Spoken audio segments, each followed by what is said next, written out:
Hi everyone, what's up? All good? Great, great. So today we will be having Ankita with us and she is an SD1 at Flipkart. And today she will be sharing her interview preparation journey and her experience of Flipkart interview. And she is also a past intern at Amazon and she will also be sharing the tips and tricks to crack the Flipkart interview. So if you are preparing for Flipkart interview or if you are preparing for any interview for top product based companies, then this video is going to be very helpful for you. So let's get started.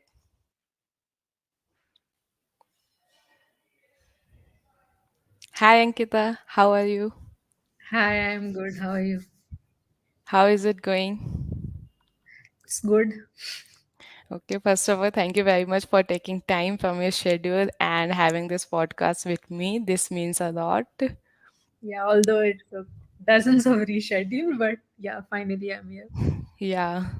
Yeah. So we love to know about your experiences. So first of all, can you please introduce yourself? Like what was your college, when it started, and how you get into coding and all? Yeah, so I am a 2023 graduate, currently working as an SD1 at Flipkart. And my college was a tier 3 college called Institute of Engineering and Management, Kolkata. And last year I worked at Amazon as an intern for 6 months. And I started coding in my college only. I never coded before my college. I didn't have computer science as a subject before then. So I think I properly started coding in second year of my college when pandemic had hit. Okay. Yeah. So how did you first started with whether you started with DSA or development? Yeah, so I started with Love Bubbers 450 sheets. So I was like, I didn't have any idea. I only had YouTube, and in college, people don't teach you very much about coding and how to learn DSA, etc. So I had watched some roadmap videos, and to learn like basics of data structures, I had seen there is a code school channel. I think I had seen their videos, but I didn't had a laptop at that time. I think I bought my laptop in third semester of college. So till then, I just used to write code in paper. I had no means to execute it because I didn't have a computer in my home. So yeah, so after I like learned basics of DSA from code school, then to learn it properly, I had started Lubbubber's 450 DSA sheet. I mean, I never completely completed it, but I had gone for like 300, 350 questions plus.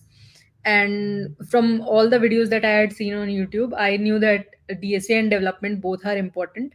So initially, I was only doing questions from Lovabus sheet, and because I was very new to coding, I couldn't code even one line on my own. So I had to watch solutions of every question that I was solving initially, and Yeah. but one by one, seeing all the logics and everything, I got used to it and finally had the idea how to like write the idea that I'm getting into my mind, how to convert it to code. So that is an issue that everyone faces in the start, and they think that okay, this is something Yeah. that I'll never be able to do. But that's not true. If you like keep doing it, you'll get it after 1 2 3 months. Like after 40 50 questions that you have solved watching videos, you will get it, and you'll start thinking of solutions on your own. And then so I started development with web development, as most of the people do, because I had heard that if you like run Android Studio on your laptop, it lags a lot. So Yeah. I didn't wanted to do that, so I started with React and HTML CSS JavaScript. So every day after college time, I used to divide my time in two parts. That I had a goal that I'll solve 5 to 6 questions from Lubbubber's sheet, and then I'll try to like watch some lectures of, or try to do like development for 2 3 hours. So it can be like watching lectures and learning the technology, or it can be like following a tutorial and coding or developing a website or something. So that is how I did it, and I properly started in like my second year of college only, and it took me like 1.5 year to completely get it and understand coding. Yeah, so like you started both the things parallelly. You managed both the things together. I think I started development a little late because if you don't know about, sorry, just Hmm, once. no, no problem. Yeah. 1 second. Yeah, so as I was saying that if you don't know coding or don't properly, even if you're not able to write if or for loop, then you won't be getting development much. So unless Mm. you don't know the basics of coding, you won't be like you won't learn development that fast. So I had given myself 2 3 months only DSA, and then once I got a hang of writing code, then I started development. Okay, great. So like as your branch in college was electronics and communication, so how you get the motivation for coding? So the year that I had taken admission, 2019, was also the year that JEE had changed its pattern. So it was like really hard to get IT or CSE in any college that year. Mm, So with my rank, I had managed to get only EC in my college, but I wanted to change my branch. Like I knew from start that if I score good in first year, then I'll be able to change my branch in okay. second year. And I always wanted to become a software engineer only. I didn't have any stream in my mind, so I was planning to do that from the start only.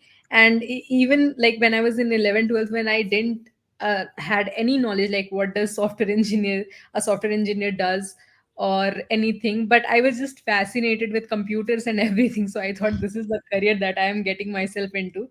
So in first year, I studied properly and tried to score good CGPA so that I can change my branch. Mm, And I didn't get CSC even after like scoring okayish marks in first year, but I got IIT. So I changed my branch to IT from EC. okay, so your branch was IT from the second year. Yeah. Oh, okay, okay. So how did you get to know about Flipkart? Like how did you land in your current role? Was it on campus opportunity or off campus?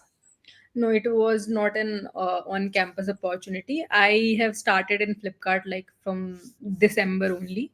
So it was like after my college finished. I had seen a LinkedIn post where someone was saying that there is an opening at Flipkart, and to get referral for that, they had like shared a Google form link.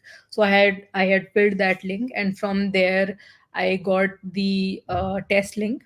And after like I wasn't able to so in Flipkart I knew that they give 3 questions and you have to solve it in 90 minutes. So if you solve 2.5 questions, then you get the interview call. So I was able to only solve two, and so I was very demotivated that no, I will not be getting the interview call, and that I like blowed a very good opportunity. And most of the people who had solved more than 2 questions got the interview mail next day only. But in my case, I had moved on. I like cried a little, and then I moved on after 3 4 days. But after 5 days, I received a mail that I'll be getting the interview. So apparently they have some categories. So if you solve 2.5 questions, then you will be getting the interview mail first. But if you solve below that, even like I have met some people here who had solved only 1.5 questions, but they got interview, but at a later stage. So they have priority order. So from there, I got the interview. And once I got the interview mail, I started preparing like crazy. Before that I had stopped doing DSA for 1.5 months. So I started preparing like crazy, asking everyone their interview experiences and what kind of questions like Flipkart asks. So I found out that they have two technical rounds and one HM round. So from there I knew that in technical round I'll be able to do DSA, but still there is a luck factor. If you like get a question that you have never seen in your life, or a question from a concept that you have never seen or done, then it's practically over for you, because an interviewer mostly expect like in an interview they ask 2 questions and they expect you to solve both the questions with proper explanation, optimal approach, time complexity and space complexity. So if you're good at DSA, you will mostly be able to get it. But there are people that I know who are very good at coding but failed the interview round because they got a question out of the blue that they weren't able to solve at that time. So yeah, so I had two technical rounds, and after qualifying the technical round, there was a hiring managerial round, and after that I got the offer. Okay, so in every technical round, they ask mostly two DSA questions. Yeah. It And depends upon the interviewer. If you like, the our interview is around 45 minute to 1 hour. So if you like solve the first two questions really fast, then they might ask you a third question. okay, So yeah, but in my case, it took exactly 60 minutes to solve both the questions. okay. So did they also ask the questions related to CS fundamentals or not? No, there were no CS fundamental questions. For some people, like two, three people that I was asking interview experience from, who had their interviews scheduled before me. In some cases, some interviewers asked, but mostly in Flipkart, they don't ask CS fundamentals in technical rounds. Okay, so there is basically an online assessment round and then two technical interviews followed by an HM round. Yeah, yeah. Okay, so how did you prepared for them in that duration after you get that you got your interview scheduled? Yeah. So I got the mail that my interviews will be scheduled, I think, on 23rd October. And I was given a range of date that my interview will be scheduled from 4th November to 10th November, any time in that day. So I knew that I at least have 10 days for sure in my hand. Mhm. So I started, like when I had studied complicated topics like trees, dynamic programming, and graphs, I had made notes, and I mostly have followed Striver's playlist, because if you like follow his playlist, you'll mostly get every interview questions from there only, or from that concept only. So I had made proper notes of every topic, and I started from there. And for some topics that I had forgotten, I watched the videos again in 1.75 to 2x to like revise it fastly. So I made sure, like in graph there are so many algorithms, so for graph I made sure that I cover every algorithm, and for every algorithm at least two three example questions, like if I get any of these algorithms as a question, because you aren't able to like find which algorithm is going to be used in a question if you haven't solved any questions from that. So for Right. graph I did that. In dynamic programming also there are like multiple patterns, so I like revised all the patterns, like if I get this pattern, how to solve this. Then there is one complicated topic, binary search. So binary search, like a little medium problems are a little complicated if you haven't seen them. So I started like from hardest topic to less like medium or easier topics. And I also made sure like once I revise everything that is in Striver's sheet, because it is a good revising strategy. So I went Mm. through all the concepts and everything, and I tried to write code for some of the questions that I wasn't very confident in. So yeah, I like invested the whole 10 days in preparing for DSA only. And even like before the interview, I was like going through my concepts and seeing if I missed everything. And I think this is a universal feeling that Mhm. whenever you have an interview, just like 10 minutes before that, you think that I don't know anything. Yeah, right. It's like you have forgotten everything that you have studied. But once you see the question, it starts. So in my first round of interview, the first question that I had gotten was a question that I hadn't solved in a long time. It was a recursion easy medium question, but I hadn't solved that in a long time. So I saw that question and I panicked. But the interviewer was helpful. He was helping me. I mean, I knew how to solve it, but I wasn't able to write the Mhm. backtrack code for it properly. But interviewer helped me, and I was able to write the code. But it took me 40 minutes, and I knew that I have only 10 minutes left. Sorry, 20 minutes left, and I have to solve another question. And thankfully, the second question that he asked, I knew it very well. So I solved it so fast. I solved it in like 10 minutes. So even in his review, I know that he has said that I was able to solve the second question very fast. So I think that had made a difference, because I wasn't able to make good impression from the first question. So from the second question, he must have believed that, yeah, she knows coding. It's not that Mhm. she's just copying from someone. So, and in the second round, I was like fortunate enough to get both of the questions from Striver's sheet only. Like I had solved both the questions sometime in my journey. So I was able to solve both the questions under 60 minutes. Okay. And what was the duration of HM round? It was around 30 minutes, where I was asked generic questions, generic HR questions like, what is your goal? How do you handle pressure? Why should we hire you? There was one question like, the interviewer had asked me, what is your favorite subject?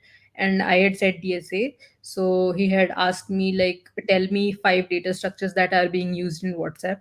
So you should be prepared with those kind of questions also. Like, they might ask something out of the blue and something that just to test your knowledge if you are actually confident in that subject or not. So, and then apart from like, why should we hire you, why do you want to join Flipkart, why do you want to leave your current company, these were the kind of questions I was asked. So it went for 30-35 minutes. Okay, great.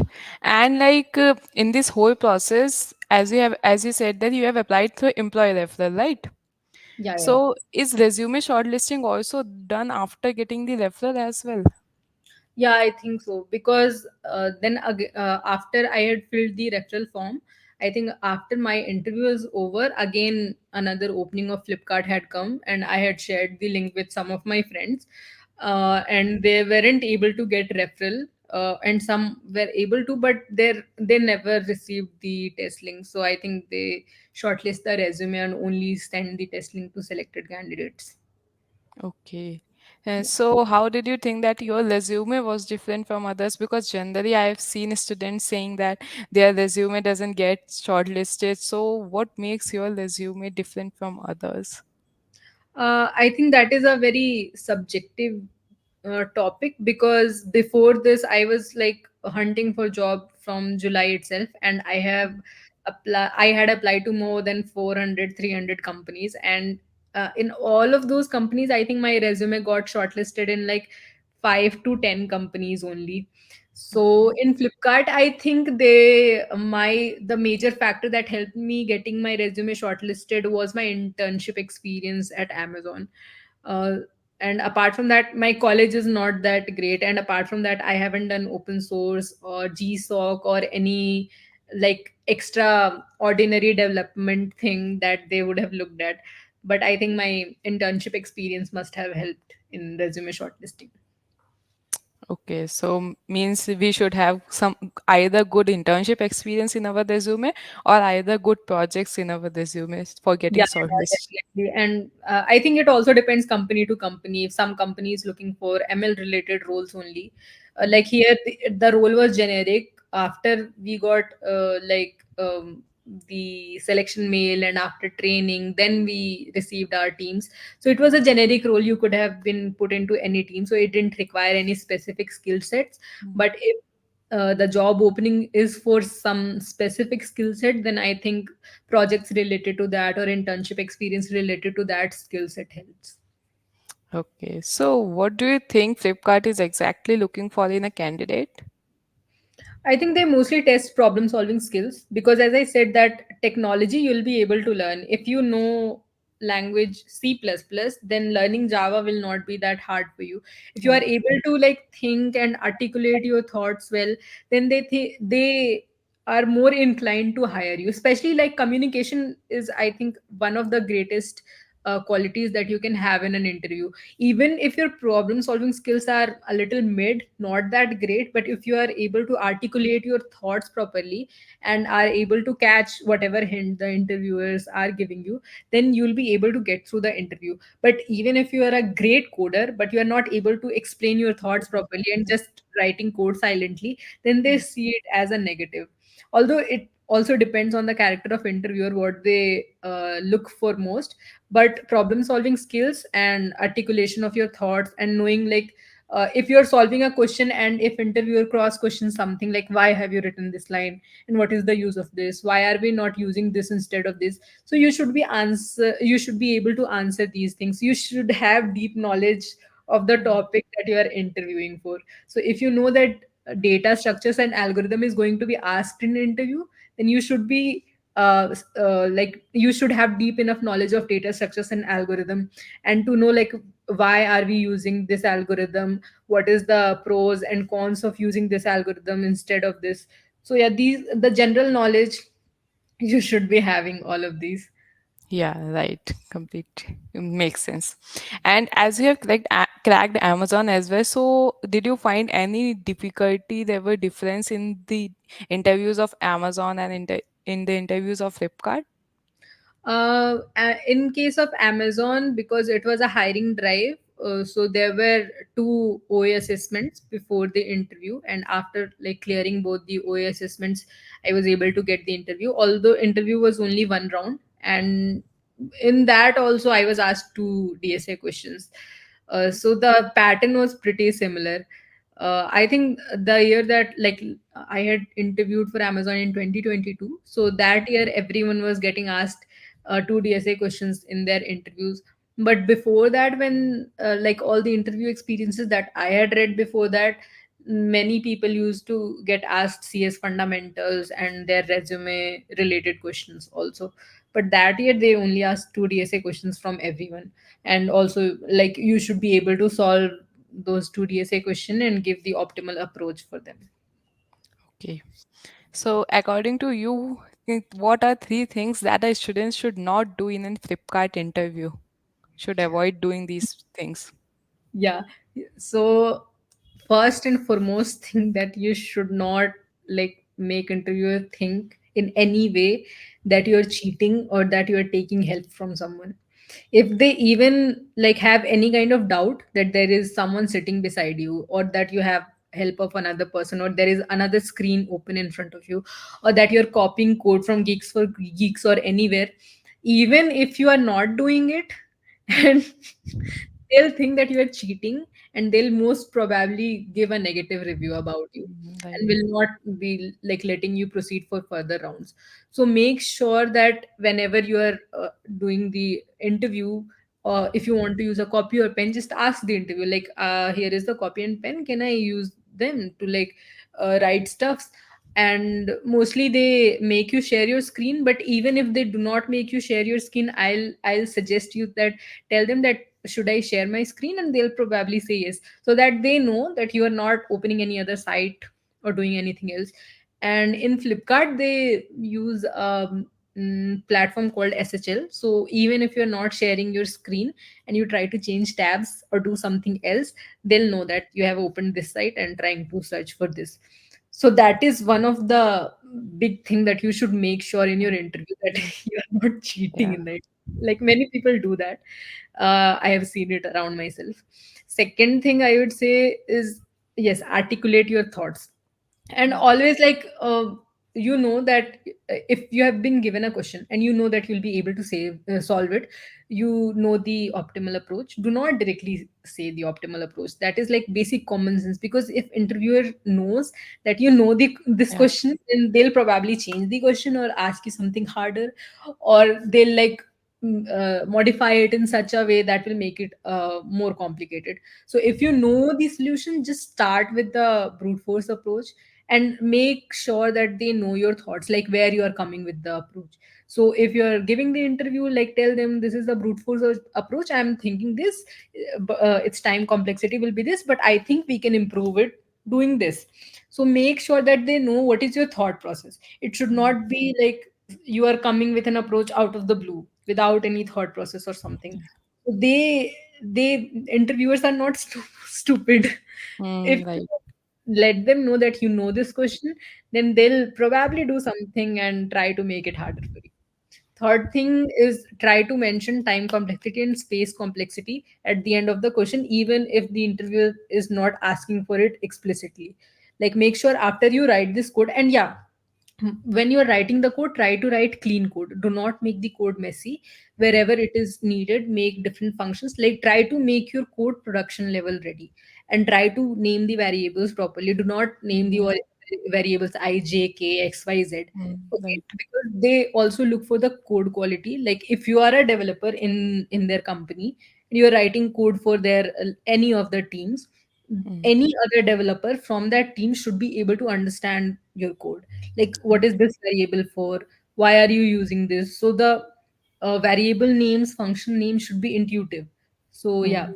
quality should be good, and always mention time complexity and space complexity at the end of your interview or after writing your code, and also explain them how this time complexity or space complexity is coming from. So I think these are some of the things that you should be doing or not doing. Yeah. Yeah, right. Completely makes sense. And was it difficult for you not coming from an NIT or IIT to crack the this big company, I Flipkart? think if it would have been any other year, then I would have said that yes, it was difficult for me as compared to other people from IITs or NITs. But this year, I know that even people from IITs and NITs are Yeah, struggling. not getting. Like their college tag is not helping a shortlisting of resumes unless if they have some kind of campus placement. Even in campus, many of the companies that usually visit their campus are not visiting or taking very limited number of students. So for 2023 grads, I will say that, of course, in any case, getting reply from maybe LinkedIn people or getting a referral, it will be easier for IITians or NITians as compared to any other tier 3 student. But in time of recession, I think it has come to equal level only. Yeah, completely makes sense. Yeah. And what kind of projects should a student should work on to improve their resume?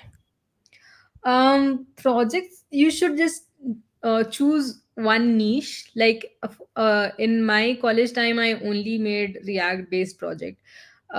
Like when I was searching for jobs at startups and I saw that there were many Python Django openings, then I started learning Django and made one or two projects in Django. But before that, I only had React JS based projects. So it depends on your interest, like what interests you. If you want to make Android apps, then go for it. Mm, Just make sure that your app is not very basic. I mean, it's okay to have one project which is very basic, like a to do mm, tool or something like that, but make sure like you have one or two projects which has some backend implementation or something, like where there are multiple levels to the project. It's not that it's just front end or a mm, static website. So make the website or whatever app you're making a little dynamic, that it is a little complicated project rather than just a simple project with two files. Yeah. right, correct. We should have a good project, not just not just be make up front end and just put it in our resume. Yeah, I mean, it's okay to have one Mm, project which is only front end, because in resume you only have this much space to put yeah. projects. So you can most at most put three projects. And also, like if you are like making a project, I hadn't hosted any of my projects, but I had made sure that the README section of all the projects had a proper description of it and the screenshots of the websites, because no recruiter is going to like fork your project, download it, and run it in their system. So they Mm, should know like what it looks like, even if the project is not hosted or even if they are not able to download it from somewhere. And in also in some companies it also matters, like if suppose they are looking for an ML engineer role, then they will look for if you have those functionalities in your projects or not.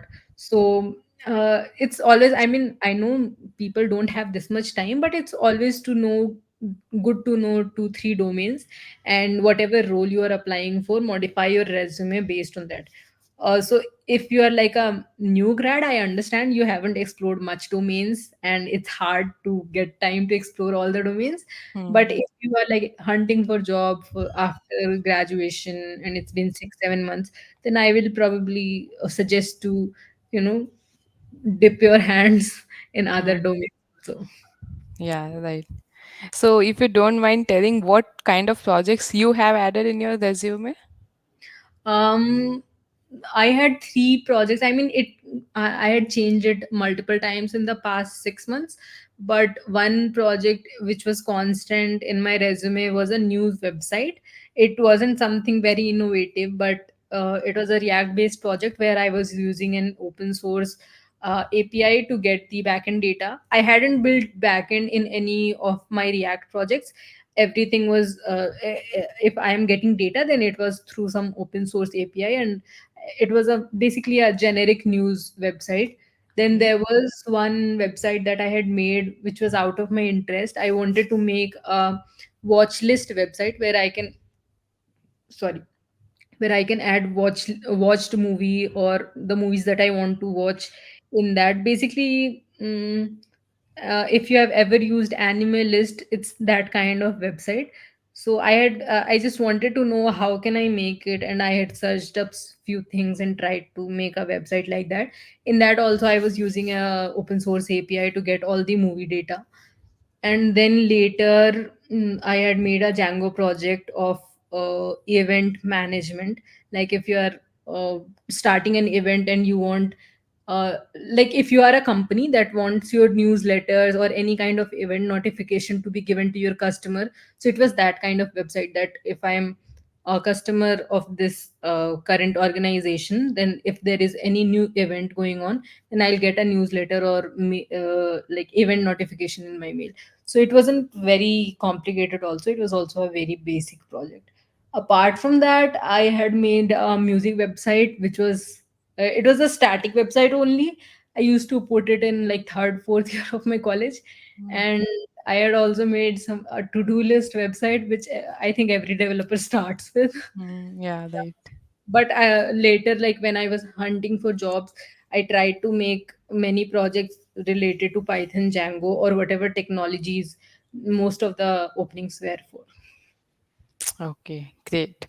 And what for topics from where the questions were asked in your interviews, like as you have mentioned that one question was from the cousin, so what were the topics related to other questions? Um, in my first interview, the first question was from recursion. The second question was a permutation question again. It was also a recursive question, uh, but backtracking wasn't required. In my second interview, the first question that I was asked was a topological sort implementation of question. Like if you have seen those kind of question, like if you have three tasks, and if there is a certain order to complete these tasks, like you need to do zero before one, one before two, then will we be able to complete all the tasks? It was a similar question to this. And the second question that I was asked was a binary search question, in which I had to implement binary search on the answer to get the optimal answer. Okay, good. Yeah. So if someone is preparing for their interviews, then what would be your advice to them? What should they do to prepare for the interviews? For any interview, I would suggest just go through as many interview experiences as you can. But if like it's a startup or it's a company that does not have a lot of its archives in Geeks for Geeks or LeetCode, then go through LinkedIn, find all their employees and text all of them. Tell them to share their interview experience. Most of them will not reply, but even if three, four Right. people reply, you'll get an idea like what kind of questions I'll be able to ask, and you can be a little prepared better, a better you'll be able to prepare better as compared to if you know nothing about it. But if it's a known company, you'll find like multiple interview experiences in Geek for Geeks and LeetCode. So see the pattern, like does this company only ask DSA? Do they ask data structures, algorithm plus CS fundamentals? Do they ask LLD questions? Do they ask resume based questions? So whatever the pattern is, prepare based on that. So if they are asking only DSA and you see in like 9 out of 10 interviews they're asking only DSA, then most probably you will also be asked only DSA. So focus on DSA. If you see that they reserve last 10-15 minutes of interview to ask data CS fundamental question, then give time to CS fundamentals. Also if they're asking LLDs, go through LLD design patterns. If you see that they are asking HLD questions, which is a little rare, but for new grads Mhm. at least. So if they're asking HLD question, go through HLD questions, most popular HLD questions that you can find. And if they're asking resume based, then you should make sure that everything that you have written in your resume, you should have extensive knowledge of that. There should be nothing added in your resume that you don't know, or that you have just copied from somewhere, because it will most probably backfire in the interview.